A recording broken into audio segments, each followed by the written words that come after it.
কেউ করছেন যানবাহন পারাপারের কাজ, আবার কেউ করছেন রাস্তা পরিষ্কারের কাজ।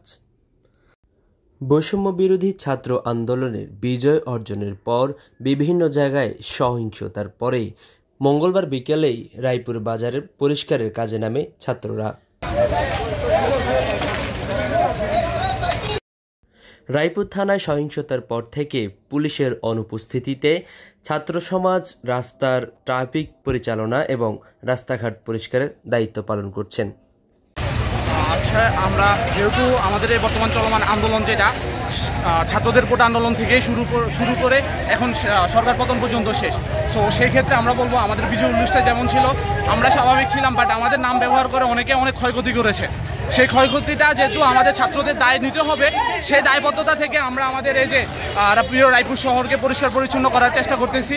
আপনারা দেখতেছেন এখানে অসংখ্য মানুষ দল মত নির্বিশেষে ছাত্রদের সাথেই থেকে কাজ করতেছে। সো আমি বলবো যে যারা বিজয় উল্লাস করতেছে আগে আমরা দেশটা ঠিক করে নেই, তারপর হচ্ছে আপনারা বিজয় উল্লাস করেন। ধন্যবাদ।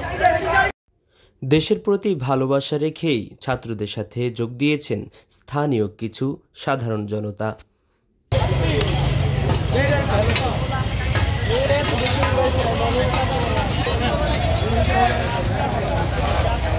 এদিকে বিজয় উল্লাসকে কেন্দ্র করে আর কোনো সহিংসতায় না জড়ানোর জন্য আহ্বান জানান সমন্বয়করা।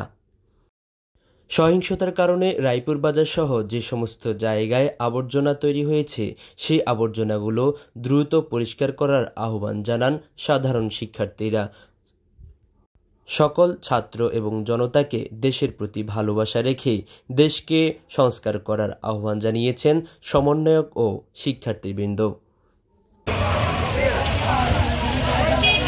Abu Zar Gifari, Daily Times of Lakshmipur.